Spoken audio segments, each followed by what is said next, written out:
Hello friends and welcome to the Hindu editorial analysis for 6th of September 2023। तो शुरू करते हैं आज का एडिटोरियल डिस्कशन।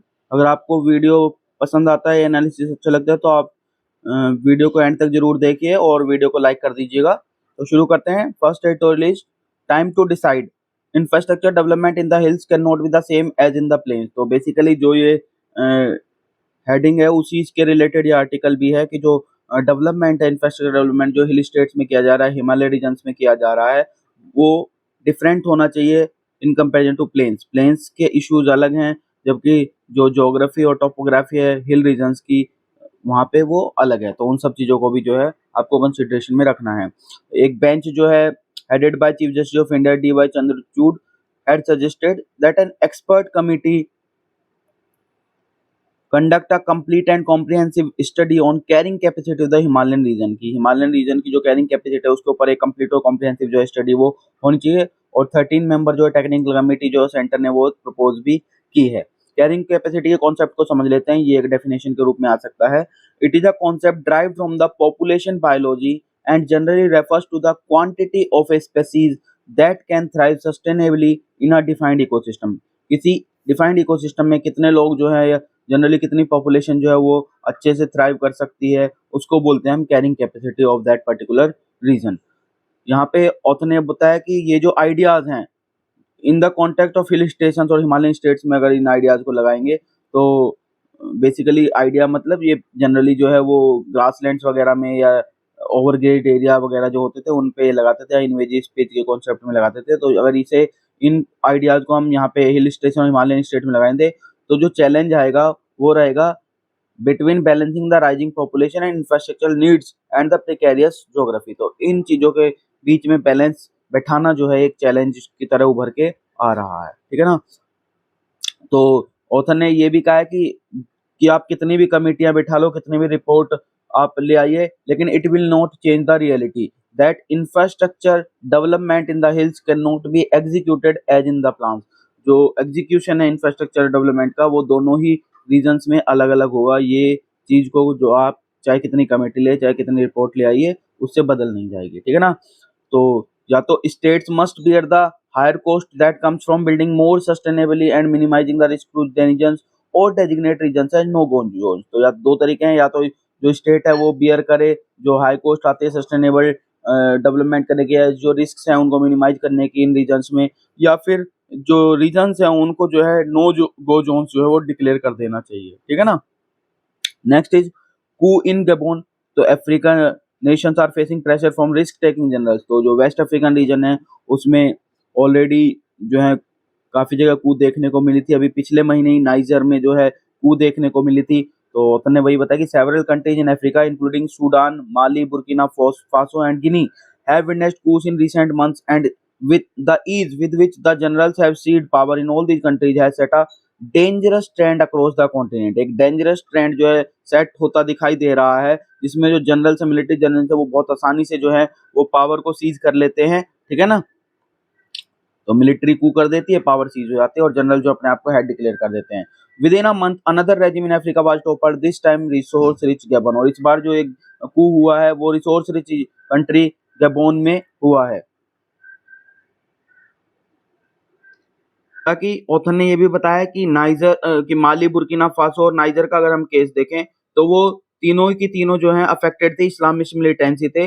और जो वहाँ पे मिलिट्री है उसने प्रॉमिस किया था कि वो बेटर सिक्योरिटी और इकोनॉमिक अपॉर्चुनिटी जो प्रोवाइड करेंगे, और इस वजह से वो मैनेज कर पाए पावर को कंसोलिडेट करने के लिए, ठीक है ना।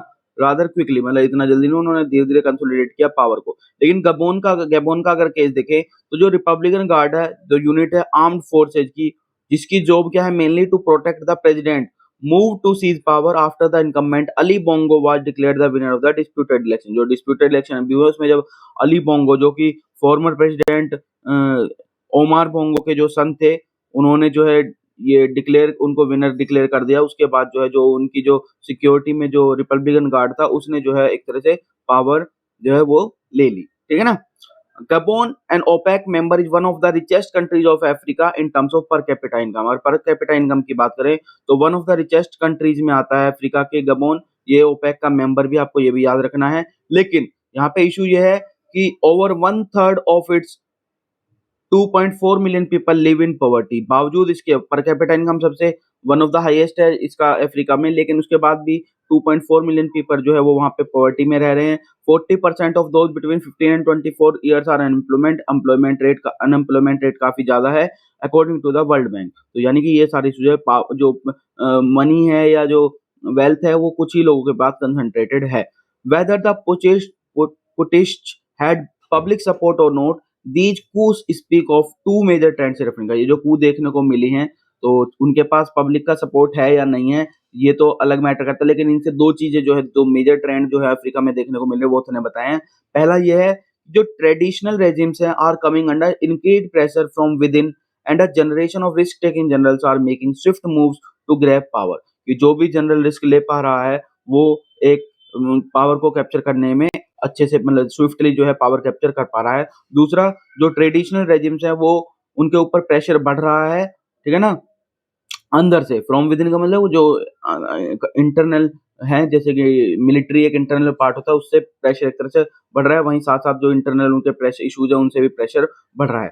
दूसरा जो यहाँ पे ऑथर ने जो बताया है, जो इशू आया है, जो जो बात सामने आ रही है इनसे ट्रेंड में, वो है the coup also reflect the continent's changing geopolitical dynamic. जो कॉन्टिनेंट है उसकी जियोपॉलिटिकल डायनेमिक जो है वो चेंज होती हुई नजर आ रही है। ये दोनों चीजें जो है ट्रेंड से दिख रहे हैं, ठीक है ना। तो दिस इज इट। आगे आज का लीड आर्टिकल देते हैं, the case for elections in Jammu and Kashmir. Basically author बात करें कि जो लेजिस्लेटिव इलेक्शंस जो जम्मू एंड कश्मीर में डिले किए गए हैं उसके रिगार्डिंग ऑथर ने बात कही है कि लेजिस्लेटिव इलेक्शंस नहीं होने दिया रहे हैं। ऑथर ने यहाँ पे कई सारी बातें कही हैं, जैसे उन्होंने कहा है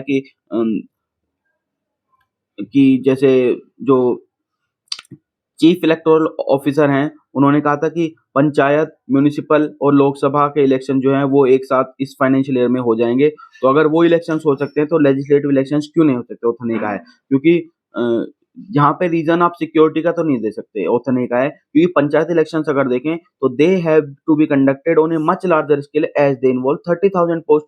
क्योंकि वो ज्यादा लार्ज स्केल पे होते हैं तो लेजिस्लेटिव इलेक्शंस में आप सिक्योरिटी का तो रीजन नहीं दे सकते। फिर ऑथर ने ये भी कहा है कि जो जम्मू कश्मीर में लेजिस्लेटिव इलेक्शन हुए थे वो लगभग पिछले 9 साल से नहीं हुए हैं। लास्ट इलेक्शन हुए थे 2014 में, और जो लास्ट इलेक्टेड एडमिनिस्ट्रेशन थी वो 2018 जून 2018 में फेल हो गई थी। उसके बाद प्रेसिडेंट रूल लग गया। उसके बाद Jammu and Kashmir reorganisation act 2019 आ गया, और उसके बाद जो है जैसे कि एनसीटी ऑफ दिल्ली है तो जम्मू कश्मीर को भी एंटाइटल्ड थी इलेक्टेड असेंबली के लिए, और उसकी पावर्स कुछ कटेड थी, जैसे कि लॉ एंड ऑर्डर जो है वो यूनियन होम मिनिस्ट्री के पास रहेगा और सिक्योरिटी जो है वो लेफ्टिनेंट गवर्नर के पास चली गई थी, ठीक है ना। लद्दाख जो एंटाइटल नहीं था लेजिस्लेटिव असेंबली के लिए, ठीक है ना। जो रीजन दिया गया था इलेक्शन डिले का वो दिया गया था कि जो रीऑर्गेनाइजेशन एक्ट आया था 2019 का, उसमें ये था कि जो कंस्टिट्यूएंसीज हैं उनका फ्रेश डिलिमिटेशन होना था, ठीक है ना।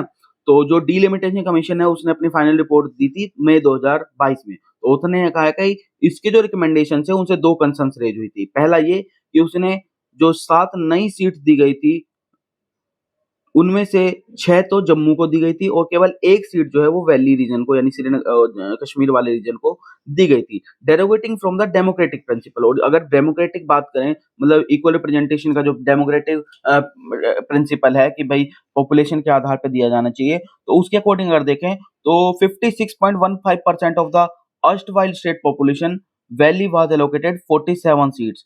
कि उसमें हालांकि 56.15% पॉपुलेशन रहती है वैली में, लेकिन उसको 47 सीट दी गई।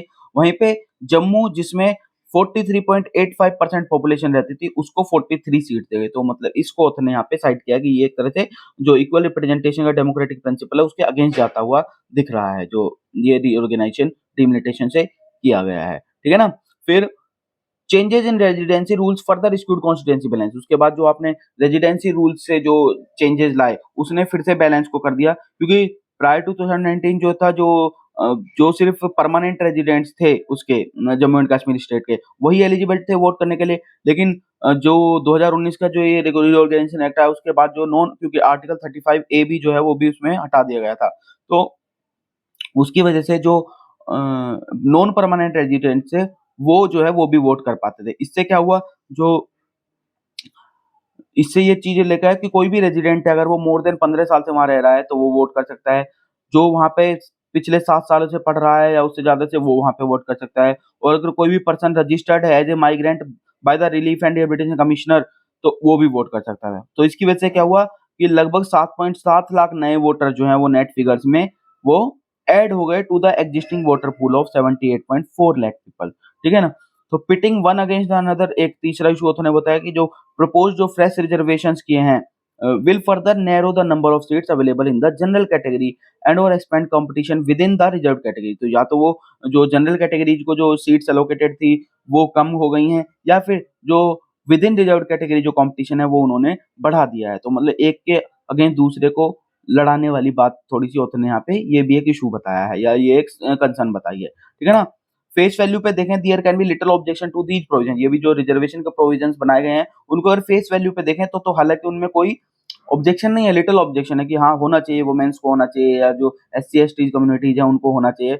लेकिन उतने यहाँ पे 2-3 इशू जाहिर किए हैं, जैसे पंडित माइग्रेंट जो थे have been elected without reservation for decades, पिछले कई सालों से दशकों से जो है उनको विदाउट रिजर्वेशन जो है उनको इलेक्ट किया जा रहा था, even during the insurgency and after the election, insurgency के टाइम पे भी, और जब उनको पंडितों को भगा दिया था, मतलब उन्होंने वहां पे एक्सोडस कर दिया था उनका, उस टाइम पे भी उनके जो है उनको इलेक्ट किया जाता विदाउट रिजर्वेशन। लेकिन they do not need reserve seat, उनको अगर देखा जाए तो रिजर्व सीट्स की जरूरत नहीं है, they need security when elected, उनको जरूरत है सिक्योरिटी की, जब वो इलेक्ट हो जाते हैं तो उनको सिक्योरिटी जो है प्रोवाइड की जानी चाहिए, ठीक है ना। फिर फर्दर ऑथर ने तो कुछ गैप्स की बात की, जैसे गुज्जर जो है वो एक्सेप्ट करेंगे पहाड़ी रिजर्वेशन को, पहाड़ी कम्युनिटी को रिजर्वेशन दिया गया है, यदि if it does not cut into their quota, अगर उनका कोटा अफेक्ट नहीं होता तो उन्हें कोई प्रॉब्लम नहीं है पहाड़ी उनको रिजर्वेशन देने की। उसकी बात अगर लॉन्ग टर्म रेजिडेंट्स के देखें, जैसे रेफ्यूजीज हैं, गुरखा और वाल्मीकिज हैं, should be entitle to vote, उनको वोट करने के लिए आप एंटाइटल कर दो, but does the former require reserve seat, लेकिन क्या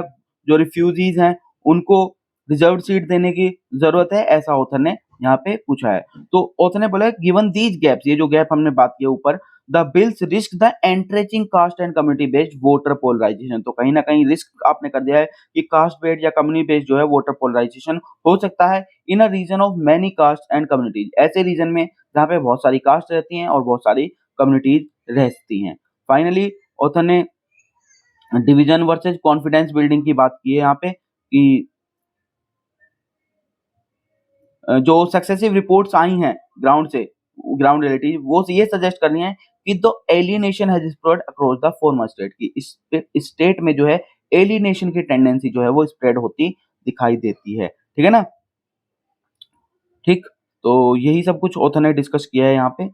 next is the implications of the expansion of BRICS, BRICS को बढ़ाने की, मेंबरशिप को बढ़ाने की बात की गई थी, जो अगस्त 24 को 15th ब्रिक्स समिट हुई थी जोहानिसबर्ग में, उसमें अनाउंस किया गया था कि जो ब्रिक्स की ग्रुपिंग है which composed of Brazil, Russia, China, India and South Africa, उसने 6 नए मेंबर को इनवाइट किया था, जिसमें ईरान है आपका, सऊदी अरेबिया है और यूनाइटेड अरब एमिरेट्स है, ये तीनों ही वेस्ट एशियन कंट्रीज है। उसके अलावा इजिप्ट और इथियोपिया को इनवाइट किया था अफ्रीका से, और अर्जेंटीना को जो है लैटिन अमेरिका से इनवाइट किया गया था। और ये हम पहले भी डिस्कस कर चुके हैं, ऐसी रिपोर्ट थी कि 40 कंट्री जो है वो उन्होंने इंटरेस्ट दिखाया था ब्रिक्स को ज्वाइन करने में, और 22 कंट्री ने तो फॉर्मल एप्लीकेशन भी सबमिट की थी ब्रिक्स की मेंबरशिप हासिल करने के लिए, ठीक है ना। 2009 से ब्रिक्स जो है एनुअली मीट कर रही है समिट लेवल पे, और कई सारे इसने मिनिस्ट्रियल और एक्सपर्ट लेवल के कॉन्क्लेव्स भी जो है वो इसने हेल्ड किए हैं, ठीक है ना। 2 मेजर इंस्टीट्यूशंस इसने इसके दौरान जो है वो डेवलप किए हैं, एक तो है new development bank to provide development assistance and the contingent reserve arrangement that support countries facing short term balance of payments pressure। तो ये दोनों ही इनिशिएटिव जो हैं या जो डेवलपमेंट्स हैं वो ब्रिक्स ने किए हैं।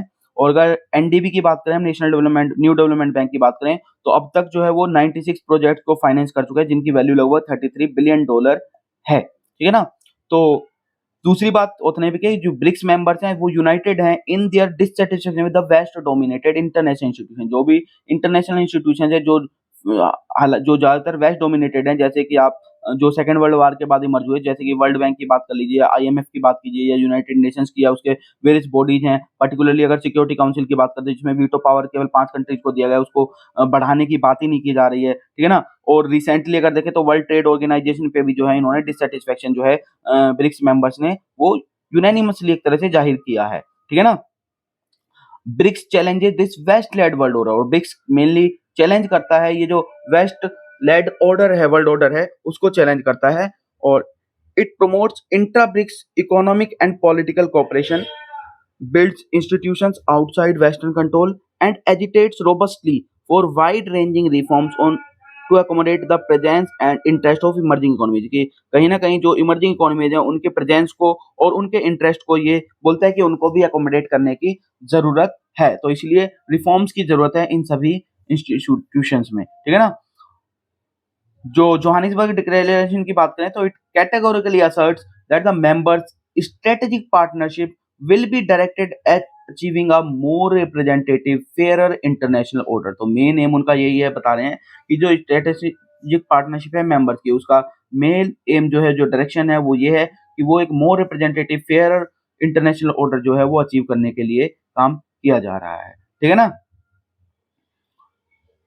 फर्दर ब्रिक्स की अगर बात करें कि ब्रिक्स का क्या क्या शेयर है या ब्रिक्स का इंपॉर्टेंस क्यों है, तो ब्रिक्स में अगर देखें तो लगभग 46% वर्ल्ड पॉपुलेशन जो है वो हो जाएगी। अगर ये एक्सपेंशन की बात करें, इसके बाद की बात करें तो 46% वर्ल्ड पॉपुलेशन है, लेकिन अगर जो शेयर देखें ग्लोबल जीडीपी में, वो अभी हालांकि 31.5% है पीपीपी टर्म्स में, तो वो बढ़ के 37% हो जाएगा जब ये कंट्रीज में इसमें इंक्लूड हो जाएंगी।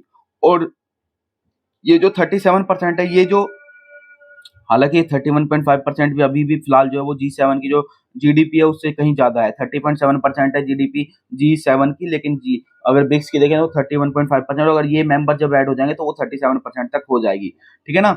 वहीं पे मेजर इंपैक्ट जो आएगा वो एनर्जी सेक्टर में आएगा। क्यों?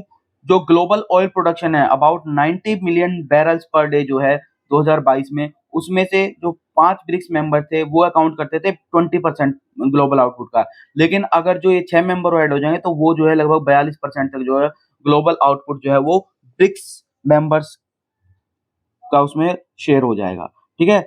Addition of geo strategic values की बात की यहाँ पे, जो नए ब्रिक्स मेंबर्स है will bring considerable geo strategic value to the grouping. जाहिर सी बात है कि जियो स्ट्रेटेजिक वैल्यू तो जरूर आएंगी, जितनी भी हमने कंट्री 6 के 6 मेंशन किया उनका कहीं ना कहीं जियो स्ट्रेटेजिक इंपॉर्टेंस जरूर है, उनके अपने अपने जियो स्ट्रेटेजिक इंपॉर्टेंस है, ठीक है ना। हालांकि जो वेस्टर्न कंट्रीज हैं या वेस्टर्न ग्रुपिंग्स हैं, उन्होंने कमेंटेटर्स हैं, उन्होंने इसका क्रिटिसिज्म किया, लेकिन यही बताया होता है कि ये जो क्रिटिसिज्म किया जा रहा है उनका बहुत लिटिल सब्सटेंस है, ठीक है ना, ज्यादा उनका कोई इम्पोर्ट नहीं है। क्योंकि अगर बात करें तो जो 15 साल का जो हमने टाइम बताया, जिसमें हर साल एवरी टाइम जो है हमने एक ब्रिक्स ने जो कंट्री ने जो है वो एनुअल मीटिंग की है, और उन्होंने हर टाइम जो है जो इंटरनल डिविजन्स हैं और कॉम्पिटिशन्स है to issue a consensual declaration, वो सारे उन्होंने ओवरकम करते हुए हर साल जो है कंसेंसुअल एक डिक्लेरेशन वो जो है इशू किया है। ओवर द ईयर्स अगर बात करें तो declarations have expanded in content, focused on specific deliverables and have steadily expanded there areas of interest. तो खाली यही नहीं कि उन्होंने सिर्फ एक्सपेंड किया, उन्होंने फोकस भी किया स्पेसिफिक डिलीवरेबल्स पे और एक्सपेंड भी किया अपने एरिया ऑफ इंटरेस्ट को भी, ठीक है ना।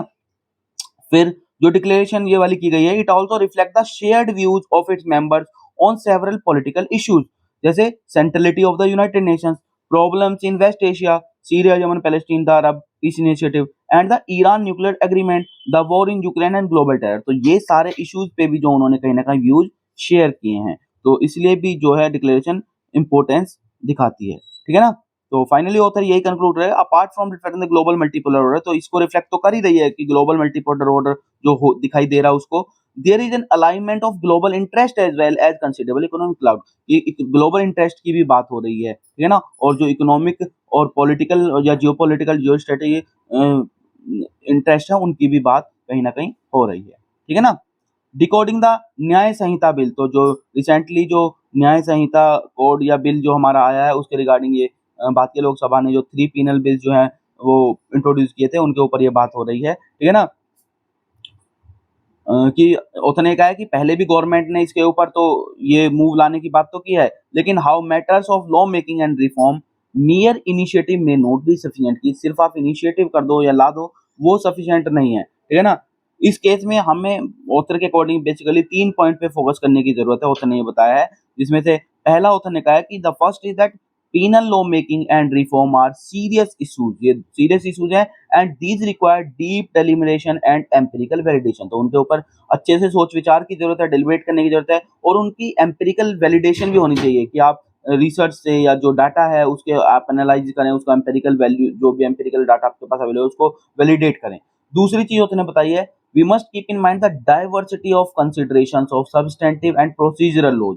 जो लॉज हैं उनके डाइवर्सिटी जो है कंसिडरेशन जब उनको कर रहे हैं तो उनको हमें सब्सटेंटिव जो प्रोसीजरल लॉज हैं उनको ध्यान में रखना है and engage with two sets of separately, और इन दोनों चीजों को जो सब्सटेंटिव लॉज हैं उनको, जो प्रोसीजरल लॉ है उनको सेपरेटली आपको जो है कंसिडरेशन करना पड़ेगा। सब्सटेंटिव लॉज वो होते हैं which govern how people behave, they define criminal offence and specify punishment, जबकि प्रोसीजरल लॉ वो होते हैं which are aimed at enforcement agencies that are to provide safeguards and due process even to the worst offender। अगर कोई worst offender भी है तो उसको भी आपको ड्यू प्रोसीजर जो है वो प्रोवाइड करना पड़ेगा। ये प्रोसीजरल लॉ एम करता है। और वहीं पे पीपल किस तरीके से बिहेव करेंगे या क्रिमिनल ऑफेंस को डिफाइन करना या उनके लिए पनिशमेंट स्पेसिफाई करना, ये सब्सटेंटिव लॉज का पार्ट है। तो इन दोनों की डेफिनेशन आपको याद रखनी है, ये एग्जाम में आपके प्री में भी पूछी जा सकती है और आप मेंस में भी इसको लिख सकते हैं। तीसरा जो पॉइंट ऑथर ने फोकस करने के लिए बताया वो ये है कि we need to realise that penal laws are an instrument for actualizing and propagating a wide variety of interest as per the constitutional vision and the dominant ideology। ये जो penal laws हैं वो कहीं ना कहीं जो कॉन्स्टिट्यूशन का vision है या जो डोमिनेंट आइडियोलॉजी है उसके द्वारा जो इंटरेस्ट हैं बहुत सारे उनको एक्चुअलाइज करने के जो वो इंस्ट्रूमेंट्स हैं पीनल लॉज हमारे, ठीक है ना। तो which interest need protection and priority is a matter of democratic process, किन इंटरेस्ट को आपको प्रोटेक्शन देनी है और किन इंटरेस्ट को आपको प्रायोरिटी देनी है, ये एक मैटर, ये डेमोक्रेटिक प्रोसेस का एक मैटर है। तो इन सब इश्यूज के चलते हुए जो भारतीय न्याय संहिता बिल है उसको एनालाइज करना काफी जरूरी रहता है। तो फर्स्ट ऑथर ने कहा कि जो कॉलोनियल पीनल होते हैं उनको हमने इसलिए रिप्लेस नहीं करने की जरूरत है उनको क्योंकि वो सारे के सारे इनहेरेंटली फ्लोड थे, मतलब पूरी तरह से फ्लोड थे, इसलिए नहीं, इसलिए जरूरत थी ऑथर ने बताया because it lacked participation from the very people from whom it was made. जिन लोगों के लिए पीनल प्रोविजंस बने थे उनका पार्टिसिपेशन ही उसमें लैक कर रहा था, इस वजह से जरूरत थी कि उनको रिप्लेस किया जाना चाहिए, ऑथर ने ऐसा बताया है, ठीक है ना। फिर फर्दर ऑथर ने कहा कि द एंशुइंग पीनल लॉ, जो ये पीनल लॉ आ रहे हैं, These should be aimed at achieving the target of equal and uniform application and should be structured in precise terms to impart maximum certainty। कि maximum certainty को impart करना चाहिए इनको, ठीक है ना। ये इसका जो टारगेट होना चाहिए वो ये होना चाहिए कि ये अचीव कर पाए इक्वल और यूनिफॉर्म एप्लीकेशन उसका, ठीक है ना। और इस तरीके से प्रिसाइज टर्म्स में उसको स्ट्रक्चर करना है कि मैक्सिमम सर्टेनिटी जो है वो इम्पार्ट हो सके, ठीक है ना। फिर फर्दर ऑथर ने इनके रिगार्डिंग कुछ इश्यूज भी डिस्कस किए, जैसे वुमेन एंड चिल्ड्रन के लिए जो इन्होंने इसमें वो है प्रोविजंस, उसके रिगार्डिंग ऑथर ने कुछ कंसर्न्स भी जाहिर किए हैं कि आर्टिकल, हालांकि जो विजन कॉन्स्टिट्यूशनल विजन हमारा इंसाइंड है वो आर्टिकल 15(3) में वो स्पेशल प्रोविजन की बात करता है वुमेन और चिल्ड्रन के लिए, और फिर आर्टिकल 51(a)(e) जो है वो it renounces practice derogatory to the dignity of the women, ये फंडामेंटल ड्यूटी का एक पार्ट है। And offenses against women and children has been accorded first place in category of offense in chapter 5 of the bill। Bill में भी जो first priority दी गई है जो भी ऑफेंसेज है चिल्ड्रन या वुमेन के अगेंस्ट, लेकिन ऑथर ने यहाँ पे दो क्लोज का जरूर जिक्र किया है। एक तो क्लोज 63 का जिसमें जो sexual intercourse between a man and his wife if the wife is 18 is not rape, इसको एक तो ऑथर ने कंसर्न बताया कि ये थोड़ा सा ऑथर के अकॉर्डिंग जो है वो सही प्रोविजन नहीं था। और दूसरा जो उन्होंने जो चैप्टर 3 में क्लोज 20 और 21 जो रखे हैं चैप्टर 3 में, general exceptions that relate to criminal liability in a general penal law militates against the philosophy of special law for children that is explicitly laid down in section 1 for the Juvenile Justice Act 2015। इसके against जो ये जाता हुआ दिख रहा है उसको author ने यहाँ पे बताया है कि ये सही नहीं है ऑथर के अकॉर्डिंग, ठीक है ना। फिर फर्दर ऑथर ने कहा कि ये जो शिफ्ट हुआ है इनसे कुछ इन्फ्लुएंस जरूर ड्रॉ कर सकते हैं, लेकिन जो एसिड टेस्ट है वो ये वही है कि जो इंक्वायरीज है उनका अगेंस्ट रेस्पॉन्स कैसा रहने वाला है वही एसिड टेस्ट होगा। और एसिड टेस्ट को ऑथर ने ये बताया कि पहला तो ये रहेगा कि will the reforms fulfil the constitutional vision and article 13(2), क्या जो कॉन्स्टिट्यूशन का हमारा विजन है जो आर्टिकल 13(2) का, तो prohibition on laws against fundamental rights, क्या उसको ये फुलफिल कर पाएंगे रिफॉर्म्स। और दूसरा ये है will the law uphold the principles of autonomy and equality, क्या ऑटोनॉमी और इक्वालिटी के प्रिंसिपल्स को अपहोल्ड कर पाएंगे। और तीसरा will it further the fraternity guaranteed by the preamble, क्या तो फ्रेटर्निटी जो प्रीएम्बल ने गारंटी की गई है उसको ये एक्सपेंड कर पाएंगे, बढ़ा पाएंगे या फिर गारंटी बढ़ा पाएंगे या फिर नहीं, ठीक है ना। नेक्स्ट इज डाटा पॉइंट में आ दिया this was no unexpected feat for India's 4x400 metre relay team, जो इंडिया की 4x400 metre relay world championship जो एथलेटिक्स की हुई है उसमें जो बुडापेस्ट में उसमें जो हमारी 4x400 मीटर की जो रिले टीम है उसने बहुत अच्छा प्रदर्शन किया है। पहली बार जो है फाइनल उसका पार्ट बने हम। हालांकि कोई मेडल नहीं आया, उससे मतलब नहीं, लेकिन जो उनका जो प्रदर्शन रहा है वो काफी काबिल तारीफ है। जो फर्स्ट हीट थी उसमें सेकंड स्पॉट पे आई वो यूएस के बाद, ठीक है ना। और उसमें जो हमारा नेशनल रिकॉर्ड था उसको भी उन्होंने तोड़ दिया इस बार। तो जो इंडियन रिकॉर्ड था वो उन्होंने पहले जो था 180 प्लस पॉइंट कुछ सेकंड का था, उसको तोड़ के अब जो नया रिकॉर्ड बनाया वो 179.05 सेकंड का, यानी 2 मिनट 59.05 सेकंड का जो है वो नया नेशनल रिकॉर्ड बनाया है। उसने कुछ और डाटा दिया है यहाँ पे कि जो अगर, हाँ ये है कि एशियन रिकॉर्ड जो था वो भी जो है तोड़ा है इसने। यही नहीं कि सिर्फ नेशनल रिकॉर्ड तोड़ा है, जो एशियन रिकॉर्ड था वो था 2 मिनट 59.51 सेकंड का, और ये प्रीवियस रिकॉर्ड था वो जापान ने जुलाई 24 2022 को दिया था। एशिया में ऑथर ने बताया कि अगर देखें तो सिर्फ जापान और इंडिया ही हैं जो कि इन 4x400 मीटर रिले में जो है आगे थे। तो 15 में से 15 पिछले 25 अगर देखें, 25 इंस्टांस में जहाँ पे एशियन टीम जो रन करी है 4x400 मीटर रिले में, जिसमें 3 मिनट 2 सेकंड का जो मार्क जो है वो सेट किया, उसमें से 15 बार जो है जापानीज रनर्स ने किया है और 7 बार जो है इंडियन रनर्स ने किया है, और श्रीलंका और कतर के जो है वो एक एक बार जो है रनर्स कर पाए हैं, ठीक है ना। तो यूएस की अगर बात करें तो ये जो 3 मिनट और 2 सेकंड का मार्क है वो लगभग 245 बार जो है आया है पूरे ग्लोबल लेवल पे, वर्ल्ड लेवल पे बात करें, जिसमें ये यूएसए ने सबसे ज्यादा बार किया 82 टाइम, जो उसने 33% जो है शेयर इसका ही है। जमैका का 12% और यूके का 10.2%, और बुडापेस्ट वाले इवेंट के बाद इंडिया का भी इसमें शेयर हो गया 0.82%, ठीक है। तो फिर ऑथर ने क्या कि जो 10 फास्टेस्ट अगर हम 4x400 मीटर रिले के देखें इंडियन टीम्स के द्वारा जो रन किए गए, तो उसमें अगर लास्ट के जो 2 रिकॉर्ड ब्रेकिंग रेसेज हैं बुडापेस्ट में, जो उनको अगर हम छोड़ दें तो मोहम्मद अनस यहिया जो हैं वो उन 10 में से 9 में जो है पार्ट रहे हैं, और एमोज जैकब जो हैं वो 7 में से पार्ट रहे हैं। तो मतलब ये ऐसा नहीं कि एकदम रिसेंट चेंज आया कुछ, ये जो बुडापेस्ट है वो आइसोलेटेड सक्सेस नहीं है, एक कंटिन्यूएशन है प्रीवियस अकम्प्लिशमेंट्स की में। तो यानी कि इस फील्ड पर अगर और ध्यान दिया जाए तो हो सकता है आने वाले टाइम में हम कोई ना कोई मेडल भी वर्ल्ड लेवल पे हासिल कर लें। तो अच्छा डेवलपमेंट है यहाँ पे, ये उसने बताया। Laws governing forest of the north east region के जो गवर्निंग कर रहे हैं लॉज, उनकी रिगार्डिंग ये बात की गई है कि अभी रिसेंटली क्या अगस्त 22 में जो है जो मिजोरम असेंबली है, it has unanimously pass the resolution opposing the forest conservation amendment act 2023। इसका अपोज करते हुए उन्होंने जो है यूनानिमस एक रेजोल्यूशन पास किया है to protect the rights and interest of the people of Mizoram. और बेसिकली ये किया गया है कि जो मिजोरम के जो वो हैं इंडिजिनस पीपल्स हैं, उनका जो है उनके राइट जो है वो प्रोटेक्ट हो सके और उनके इंटरेस्ट प्रोटेक्ट रह सके, ठीक है ना।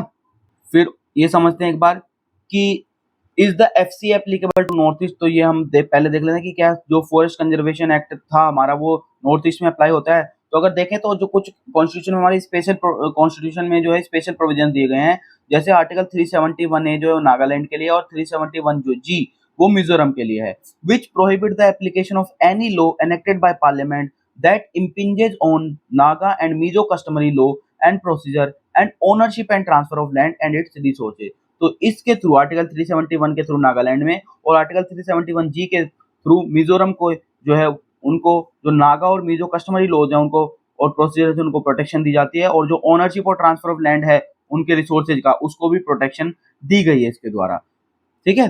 1996 के सुप्रीम कोर्ट के जजमेंट का भी यहाँ पे जिक्र किया गया है। उसने जो टर्म थी फॉरेस्ट लैंड की उसको एक्सपेंड किया था थोड़ा सा 1996 के अपने जो गोदावरमन वाले केस में था उसमें, और उसमें उन्होंने कहा था कि not only include forest as understood in the dictionary sense but also any area recorded as forest in the government record irrespective of ownership, thus extending the FCA to unclassed forest। जो अनक्लास्ड forest थे उनको भी जो है forest की definition में इस case में सुप्रीम कोर्ट के जजमेंट ने लेके आया था, ठीक है ना। यहाँ पे अगर बात करें रिकॉर्डेड फॉरेस्ट एरिया, मतलब मेनली रिकॉर्डेड फॉरेस्ट एरिया जो है इसमें आ गया था कि सिर्फ जो फॉरेस्ट है वही नहीं है। तो अगर बात करें तो more than half of the north east is recorded forest area. अगर नॉर्थ ईस्ट की बात करें तो वहाँ पे 50% से ज्यादा एरिया जो है रिकॉर्डेड फॉरेस्ट एरिया की कैटेगरी में आता है, और इसमें से भी 53% जो है वो अनक्लास्ड फॉरेस्ट है which are controlled by individuals, clans, village councils और communities and governed by customary law and procedure। यही जो सुप्रीम कोर्ट ने जो एक्सटेंड किया था कि अनक्लास्ड जो फॉरेस्ट है वो भी इसमें कवर होना चाहिए। तो इस रिजर्व फॉरेस्ट एरिया जो 50% है, मोर देन 50% है नॉर्थ ईस्ट में, उसमें से भी 53% जो है वो अनक्लास्ड फॉरेस्ट की कैटेगरी में आता है। अगर रिजर्व फॉरेस्ट एरिया की बात करें तो ये रेंज करता है 34.2% इन असम, यहाँ पे मिनिमम है, और 82.31% है सिक्किम में, यहाँ पे मैक्सिमम है। और इनके बीच में बाकी स्टेट्स जो नॉर्थ ईस्टर्न स्टेट्स हैं उनमें लाई करता है। और इनमें से भी अगर अनक्लास्ड फॉरेस्ट की बात करें तो ये रेंज करता है, नील है सिक्किम में, और 97.29% है नागालैंड में। ये आरएफए की बात करें इसमें से जो शेयर है अनक्लास्ड फॉरेस्ट का, ठीक है, तो बाकी का इसके बीच में कहीं लाई करता है। वही ये हमने बता दिया कि अनक्लास्ड फॉरेस्ट को भी जो है फॉरेस्ट कंजर्वेशन एक्ट के एम्बिट में ले गए थे 1996 के जजमेंट के थ्रू सुप्रीम कोर्ट के द्वारा, ठीक है ना। और आरएफए के आउटसाइड भी कुछ फॉरेस्ट होता है जो कि ना तो रिकॉर्डेड होता है ना ही सर्वेड होता है। और इस कैटेगरी में अगर हम देखें तो 38.5% फॉरेस्ट जो है वो असम में इसी कैटेगरी में है, 29% नागालैंड में, और 1.5% इस कैटेगरी में मिजोरम में भी है। एफआरए एक्ट क्या कहता है? जो एफआरए एक्ट था 19 और 2006 का, जिसको हम दूसरा इसका प्रॉपर नाम क्या है, the scheduled tribes and other traditional forest dwellers recognition of forest rights act 2006, इसका शॉर्ट फॉर्म में हम एफआरए कहते हैं, फॉरेस्ट राइट्स एक्ट 2006। इसने कहा था कि forest land includes unclassified forest, undemarcated forest, existing और deemed forest, protected forest, reserve forest, sanctuaries and national parks, ये सारे जो हैं इस कैटेगरी में लेके आ गए थे, ठीक है ना।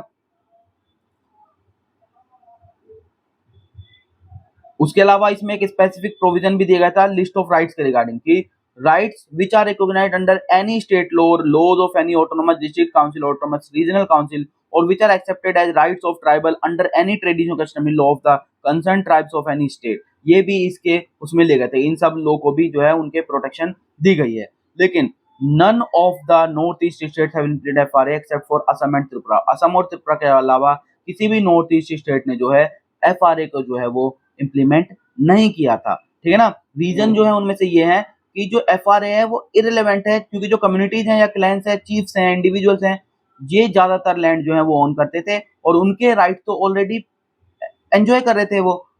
And a lack of forest dwellers who are totally forest dependent, और यहाँ पे कोई फॉरेस्ट ड्वेलर्स की एक्चुअली मतलब उनकी फॉरेस्ट ड्वेलर थे ही नहीं, प्रेजेंस ही नहीं थी।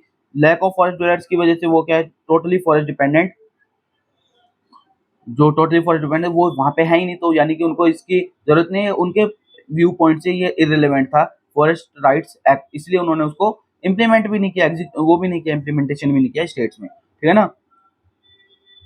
फर्दर ने उन्होंने बात किया how can forest then be protected, तो फॉरेस्ट को किस तरीके से प्रोटेक्ट किया जाएगा। तो मिनिस्ट्री की बात कर रहे हैं यहाँ पे, जो 2022 में फॉरेस्ट कंजर्वेशन रूल जो है बनाए थे, it has eliminated compliance with the FRA before final approval all together. उन्होंने कि फॉरेस्ट राइट्स एक्ट के जो कंप्लायंस लेना है फाइनल अप्रूवल के लिए, उसको जो है इन्होंने एलिमिनेट कर दिया था। तो state government shall issue order for diversion, state government issue कर सकेगी जो ऑर्डर है डाइवर्जन का या असाइनमेंट ऑफ लीज और dereservation as the case में भी after fulfilment and compliance with the FRA including ensuring settlement of rights की। ये सब कंप्लीट करने के बाद जो है जो स्टेट गवर्नमेंट है वो इशू कर पाएगी ऑर्डर डाइवर्जन का, ठीक है ना। फिर इसको फर्दर बढ़ाते हुए states can formulate and take legal measures to ensure mandatory fulfilment of FRA before recommending a forest diversion proposal and ensuring gram sabha consent before handing over forest land. Handing forest law को hand over करने से पहले ग्राम सभा का consent जो है वो लेना पड़ेगा। इसको फर्दर एक्सटेंड किया गया, ये प्रोविजन इसमें डाला गया।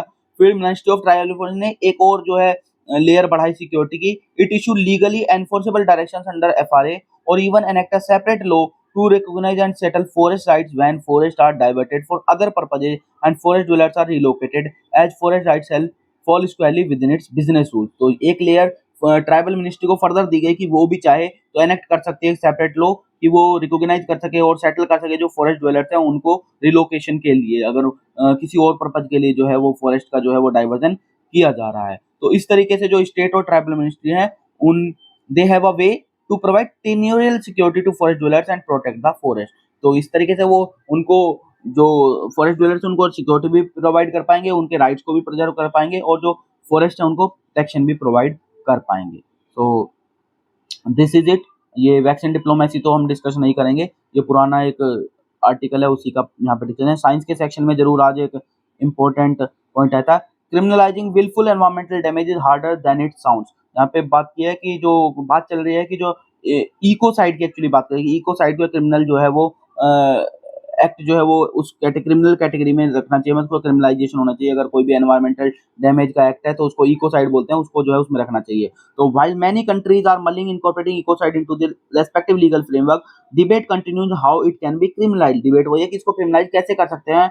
Identifying the burden of proof, कि आप प्रूव कैसे करेंगे। दूसरा, स्पेशली इंडिया में अगर देखें, how it will sit with other laws that keep the door open for environmental harm on various ground, कि इंडिया के अंदर जो अलग अलग लॉज बने हैं उनमें खुद में ही कंसेंसस नहीं, तो आप इस लॉ पे कैसे कंसेंसस लेके आएंगे। तो ये सब इशू हैं यहाँ पे।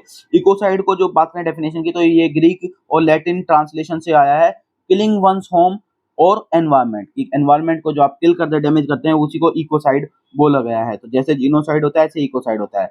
तो अगर आज की बात करें तो जो रोम स्टैट्यूट है इंटरनेशनल क्रिमिनल कोर्ट का, वो सिर्फ 4 एट्रोसिटी को ही डील करता है। एक तो जीनोसाइड का, दूसरा क्राइम अगेंस्ट ह्यूमैनिटी को, तीसरा वार क्राइम्स को, और चौथा है क्राइम ऑफ एग्रेशन।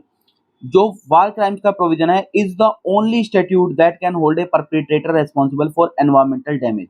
और जो वार क्राइम्स का है वही सिर्फ स्टैट्यूट में ऐसा है जो परपेट्रेटर होंगे उनको रेस्पॉन्सिबल ठहरा सकता है for environmental damage, but only if it is intentional and in war time, और सिर्फ तभी जब ये इंटेंशनल होगा और ये प्रूफ हो जाएगा कि वार टाइम के दौरान ये हुआ है तभी। Mister Higgins propose that the statute should be amended, तो ये प्रपोजल किया गया है कि भाई जो स्टैट्यूट है उसको अमेंड किया जाए, और to treat crimes against nature on par with crimes against people, और जो क्राइम्स हो रहे हैं नेचर के उनको बिल्कुल ऑन इक्वल लेवल पे ट्रीट किया जाना चाहिए। जो क्राइम्स अगेंस्ट ह्यूमैनिटी या क्राइम्स अगेंस्ट जो पीपल है उस कैटेगरी में इसको रखना चाहिए। एक्सटेंसिव लॉस डैमेज टू और destruction of ecosystems such that the peaceful enjoyment by the inhabitants has been or will be severely damaged। इसको जो है इकोसाइड जो है डिस्क्राइब किया है मिसेस हिगिंस ने, कि अगर एक्सटेंसिव लॉस होता है, डैमेज होता है या डिस्ट्रक्शन होता है इकोसिस्टम का, और उतनी हद तक जो पीसफुल एंजॉयमेंट है बाय द इनहेबिटेंट वो हैज बीन और विल बी सीवियरली डिमिनिश्ड। और यहाँ पे जो इनहेबिटेंट्स बताया वो सिर्फ लोगों को नहीं बताया है, इनहेबिटेंट्स का मतलब यहाँ पे ये है ऑल लिविंग क्रिएचर्स, जो भी लिविंग क्रिएचर्स उस रीजन में रह रहे हैं वो सारे के सारे उसके इनहेबिटेंट्स माने जाएंगे। ठीक है ना। कोई एक्सेप्टेड लीगल डेफिनेशन नहीं है इकोसाइड की, लेकिन जो पैनल है लॉयर्स का जून 2021 में स्टॉप इकोसाइड फाउंडेशन के, उन्होंने 165 वर्ड की जो आर्टिकुलेशन जो है वो बनाई थी। ठीक है ना। उनके अकॉर्डिंग द अनलॉफुल और wanton acts committed with knowledge that there is a substantial likelihood of severe and either wide spread और long term damage to the environment being caused by those acts. इसको इस तरीके से define किया था जो stop ecocide foundation है उसके लॉयर्स ने। ठीक है ना। Why should ecocide be a crime? Ecocide को जो है क्राइम क्यों कहना चाहिए? अगर इकोसाइड की बात करें तो लगभग 11 कंट्रीज में इकोसाइड जो है वो एक क्राइम के रूप में है। फिर बाकी 27 कंट्री जो हैं वो अभी भी कंसिडर कर रही हैं कि laws to criminalise environmental damage that is wilfully cause and harms humans animals and plants. वो सोच रहे हैं कि अपने लीगल फ्रेमवर्क उसको क्रिमिनलाइज करने के लिए जो है 27 कंट्रीज और जो है वो कंसिडर कर रही हैं। ठीक है ना। फिर यूरोपियन पार्लियामेंट देखें तो voted unanimously this year to enshrine ecocide in law, और यूरोपियन पार्लियामेंट ने भी इस साल जो है यूनानिमसली वोट किया था कि इकोसाइड को जो है उनके लॉ में जो है क्रिमिनलाइज करना चाहिए। ठीक है ना। अभी रिसेंट देखें तो यूक्रेन रशिया की वार में भी काफी सारा एनवायरमेंटल डैमेज देखने को मिला, उसकी बात हुई है। ठीक है ना। नबीला सिद्दीकी जो एक्सपर्ट है एनवायरमेंट में, एनवायरमेंटल कॉन्स्टिट्यूशन में, उनका ये कहना है कि the purpose of ecocide laws is to define the significant harm of environmental damage together with accountability and liability। तो ये होना चाहिए। और जैसे कि इसमें डिफोरेस्टेशन, अमेजन का डीप सी ट्रोलिंग है, कैटास्ट्रोफे 1984 गैस, भोपाल गैस ट्रेजेडी, ये सारे के सारे अवॉइड हो सकते थे अगर इकोसाइड लॉज होते। तो ये इकोसाइड जो स्टॉप इकोसाइड इंटरनेशनल उसने ये भी कहा कि अगर इस तरीके के आप एक इकोसाइड का क्रिमिनल लॉ में प्रोविजन होता तो ये जो इवेंट्स हुए हैं ये सारे बच सकते थे। These law could also hold individuals at the Helm's of corporations accountable. दूसरी बात ये जो कॉर्पोरेशन है उनका अकाउंटेबल ठहरा सकते हैं। That something is normally questionable usually doesn't hinder investment. Laws provide boundaries and sanctions for investment, and as no company and organization such as the World Bank would want to invest in something potentially criminal। कोई भी चीज अगर potentially criminal है तो जो corporation है, organisation हैं, वो उसमें इन्वेस्ट करना नहीं पसंद करेंगी। ठीक है ना। ये ऑथर कह रहा है कि अगर ये इस तरीके के प्रोविजंस होंगे तो वो भी उससे बचेंगे उसमें इन्वेस्ट करना। तो ecocide laws could also double up as calls for justice for low and middle income countries disproportionately affected by climate change, क्योंकि ज्यादातर लो और मिडिल इनकम कंट्रीज जो है इससे डिस्प्रोपोर्शनली अफेक्ट होते हैं क्लाइमेट चेंज से। तो कहीं ना कहीं उनके जो इश्यूज हैं जो है उनको जस्टिस की जो बात करी जा रही है वो भी इश्यूज जो है वो अच्छे से एड्रेस हो पाएंगे। अब लिमिटेशंस की बात कर लेते हैं कि आप इकोसाइड को डिफाइन करने के जो लिमिटेशंस है वो क्या क्या है। पहला तो ये बताया ऑथर ने कि जो डेफिनेशंस है वो काफी एम्बिगुअस हैं। बहुत सारे आर्गुमेंट्स ये कर रहे हैं कि क्रिमिनलाइज क्यों नहीं करना चाहिए इकोसाइड को। वो ये है कि कुछ एक्सपर्ट ये कह रहे हैं कि भाई डेफिनेशन जो है वो काफी एम्बिगुअस है। As a setting a very low threshold to implicating an entity, the definition describes wanton as damage that is clearly excessive in relation to the social and economic benefits anticipated। ये जाहिर सी बात है, जो definition है वो wanton describe करते हैं damage that is clearly excessive in relation to the social and economic benefit anticipated. ये जो सोशल इकोनॉमिक बेनिफिट उससे होने वाले हैं, अगर उससे ज्यादा वो डैमेज होता है तो आप उसको नहीं करेंगे। तो मतलब वही है कि आर्ग्यूमेंट जो होता है अभी भी डेवलपमेंट वर्सेस एनवायरमेंट का जो नैरेटिव है उसको ओके ठहरा दे रहा है कि हम एनवायरनमेंट को डिस्ट्रॉय कर सकते हैं जब तक ये बेनिफिट कर रहा है ह्यूमंस को। तो ये एक तरह से उसने बताया। दूसरा जो ये है, जो थ्रेशोल्ड है to prove ecocide may also be too high. जो थ्रेशोल्ड रहेगा कि इकोसाइड हुआ है, एक तरह से प्रूफ ऑफ बर्डन जो है वो भी काफी हाई है कि आप प्रूव कैसे करेंगे उसको कि इकोसाइड हुआ है। ठीक।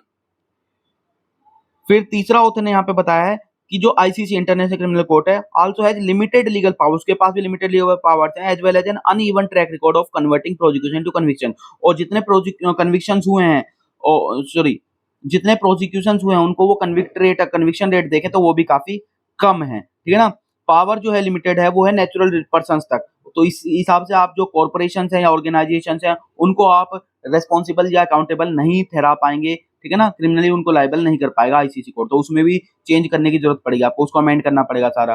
फिर चौथा ये है कि जो प्रोफेसर सिद्दीकी है उन्होंने ये पूछा है, even if you are able to define ecocide how will you define the idea of jurisdiction. अगर आपने इकोसाइड की चलो डेफिनेशन को बिल्कुल क्लैरिफाई भी कर दिया, डिफाइन भी कर दिया, तो जुरिडिक्शन का जो आइडिया है उसको कैसे आप डिफाइन करोगे।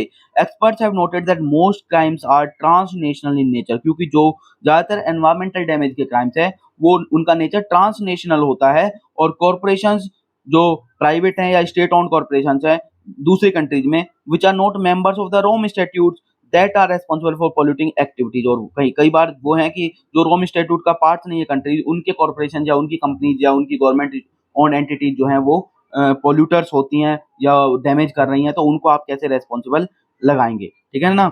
यहाँ पे कोको कोला का एग्जाम्पल दिया जो साउथ इंडिया में उसने डैमेज किया होता है। यहाँ पे इंडिया का स्टैंड अगर देखें तो हालांकि कुछ इंडियन जजमेंट में है उनमें अफर्म किया गया था legal personhood of nature by recognising rivers as legal entity. अभी आपने देखा होगा कि कुछ रिवर्स को जो लीगल एंटिटी का दर्जा दिया गया है।